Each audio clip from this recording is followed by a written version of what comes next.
Madame Nakamura, Oui. bonjour. Bonjour. Vous êtes une spécialiste de l'anthropologie Oui, et vous êtes présente oui. au Congrès international Oui. de la paix pour le féminin. Pourquoi? Pourquoi? Parce que maintenant, quand on parle de l'islam, peut-être c'est à cause des médias, on pense toujours dans l'islam ou bien de Boko Haram, des choses comme ça.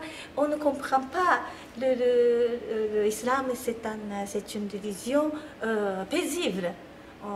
Alors, ce qu'ils font à Issa ou le conflit arabe, c'est un mouvement très important.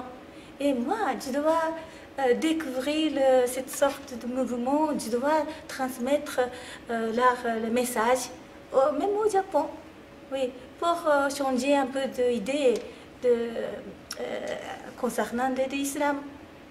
Alors au Japon, Oui. les Japonais sont principalement shintoïstes ou bouddhistes. Bouddhiste, oui. Donc là, est-ce qu'on peut considérer que l'islam commence à prendre de l'importance dans le peuple japonais? Oui, bien sûr, il y a beaucoup d'étrangers qui viennent, parmi eux, il y a des musulmans, bien sûr.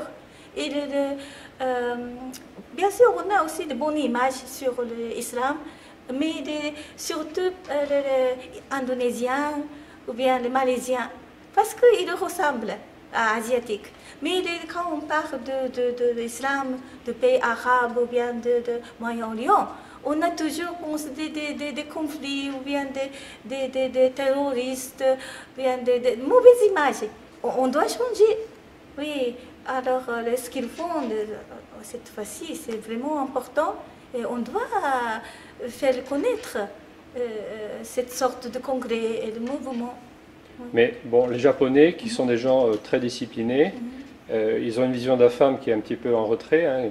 La femme, c'est quelque chose qui change maintenant parce que c'est un pays très industriel et on se rend compte que la femme commence à prendre une place un peu différente. Est-ce que la religion peut aider à faire évoluer ce mode de pensée?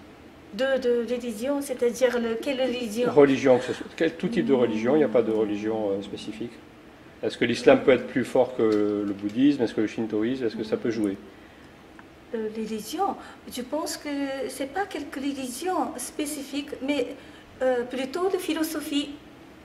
Ou bien comment on doit penser, ou bien comment on doit comporter avec les gens qui ont d'autres cultures, d'autres civilisations, d'autres religions.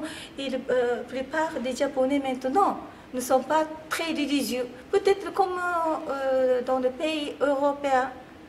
Bien sûr, il y a des religieux, mais surtout les gens, oui, ne s'intéressent pas beaucoup. Alors, vous avez animé une conférence ou un atelier ici dont le thème était de dire l'économie japonaise présentée comme un exemple. Est-ce que vous estimez que l'économie japonaise, qui est quand même basée sur l'industrialisation et la rentabilité, peut encore aujourd'hui être un exemple? Je n'ai pas bien compris votre question. Alors, je répète la question. Oui. Les Japonais, ce sont des gens travailleurs qui produisent beaucoup. Est-ce qu'aujourd'hui, dans le monde, on peut encore continuer à produire beaucoup? Ah, c'est-à-dire l'économie du libéralisme, des choses comme ça? Non. Bien sûr, maintenant, le Premier ministre, M. Abe, il dit que son politique économique, c'est l'Abenomics. Vous voyez, c'est-à-dire pour renforcer encore l'économie du néolibéralisme. Et maintenant, il veut aussi recommencer de l'énergie et de nucléaire. Beaucoup de gens sont contre. On ne doit pas répéter la même expérience, la même faute. Vous voyez, c'est-à-dire on doit découvrir d'autres chemins. Par exemple, l'énergie solaire, et les éoliennes. Oui, et d'autres chemins. C'est ça ce que j'ai parlé de Kaizen. Kaizen, ce n'est pas toujours le même chemin, mais on doit découvrir, on doit faire les petites inventions pour changer pour les autres problèmes qu'on a. Oui. Mais malgré ça, le Premier ministre a aussi voté la reprise de tous les fonctionnements des réacteurs nucléaires. Donc ça veut dire que quelque part, malgré les grèves et les manifestations des Japonais... Ils pensent toujours pour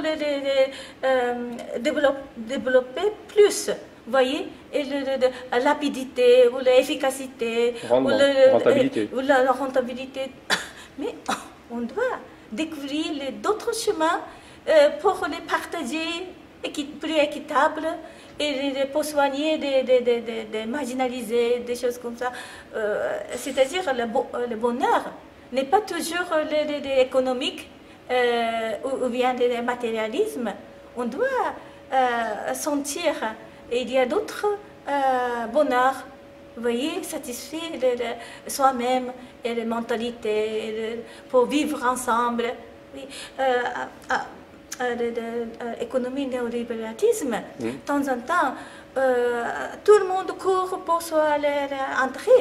Et les gens marginalisés, toujours la compétition, et toujours les faibles écartés. C'est pas ça. Je trouve qu'on doit reconstruire notre société, pas comme maintenant, mais on peut améliorer la situation. Et alors, quel est selon vous le pourcentage de gens qui prennent conscience qu'il faut faire changer la société japonaise? Est-ce que c'est important? C'est plus de 10%? C'est la moitié? Comment ça se passe? Non, peut-être 40% ou bien de moitié. Mais ils n'ont pas de choix. Ils n'ont pas de choix. C'est-à-dire, on doit continuer la vie quotidienne. Mais on pense... peut-être c'est pas le bon chemin, mais il n'y a pas de choix. Vous voyez, il y a beaucoup de partis politiques, mais ils sont assez faibles. Alors, est-ce que le parti écologique existe au Japon? Est-ce qu'il y a un parti écologique? Il y a beaucoup d'ONG contre le nucléaire. D'accord. Oui. Et ils sont actifs, ils ont un poids pour ça, ils sont actifs, ils ont des actions?